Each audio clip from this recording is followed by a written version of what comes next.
Let's start with the regulation. I think it's very important. You know, the United States under Biden, they took a turn for anti-crypto and anti-advancement of technology and innovations. This was a very big mistake. And so one of the good things about a democracy, most of the people were for it. At the end of the day, you can't find people that gained votes, gained electoral votes, gained popular vote from being anti-crypto. So I think that's a very big move in the United States and a very big shift. So not only will it be the incoming Trump administration and the Republicans, but I believe many young Democrats are going to favor cryptocurrency regulation, positive regulation for the US. So there's a bill that's before the Congress related to creating a strategic reserve where they would buy 1 million tokens of Bitcoin over a 5-year period of time. If that should come to pass, it'll be impossible for the Chinese to stay on the sidelines.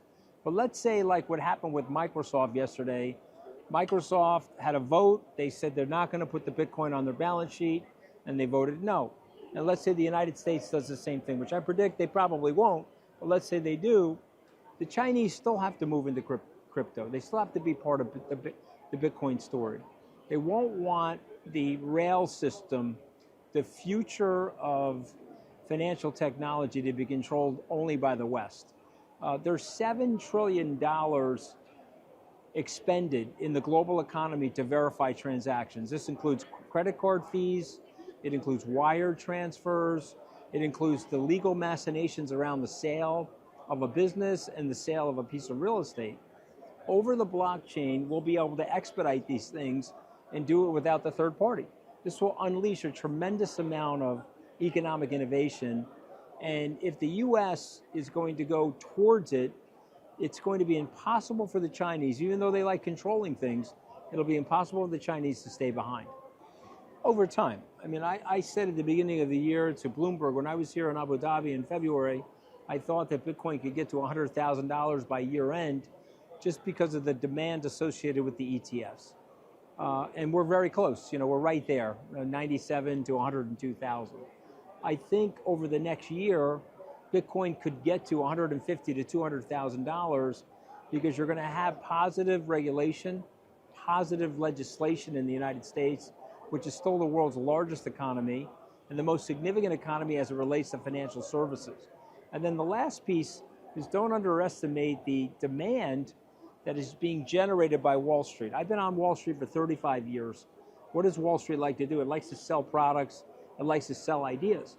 And so you have 11 or 12 companies now that are selling the idea of a Bitcoin ETF to their customers. And we're just getting started with that. So over the next 6 to 12 months, I think the demand for this is going to increase substantially.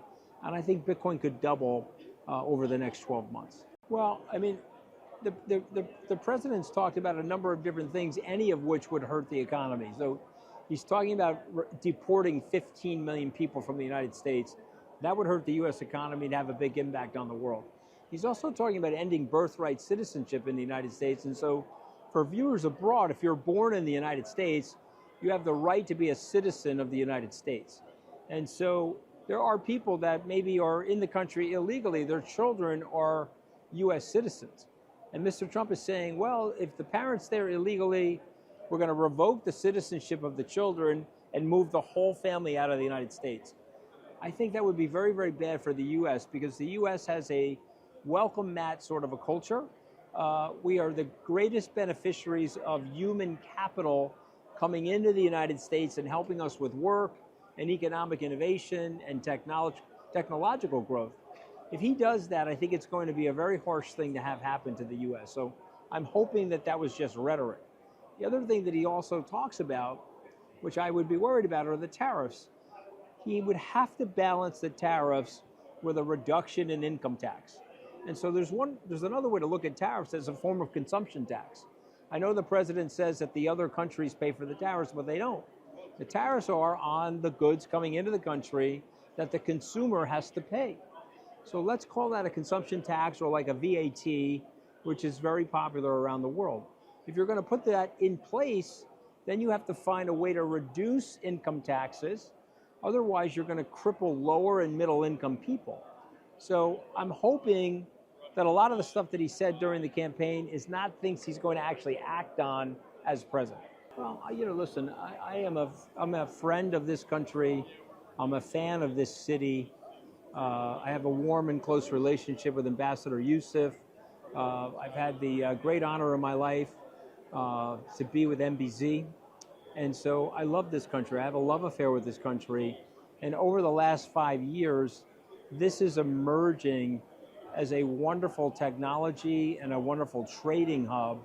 But we're sitting here right now in ADGM, and ADGM prides itself in depoliticizing regulation. So it's not about hard left or hard right regulation as we sometimes get in the US, but it's about what is right or wrong for the citizen, what is right or wrong for the consumer, but also what is right or wrong and fair for the company.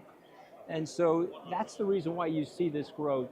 This is a must-attend conference on so many people's calendars. I don't go to other regional conferences. This is the one I attend because of the quality of the people, the ideas here, and I always leave this conference thinking about something that's happening here that 5 years from now will happen all over the world. So this is one of those conferences, this is one of those places that sees the future. And so 5 short years ago, I was here with you talking about this, and the growth has been exponential, and so it's wonderful to see.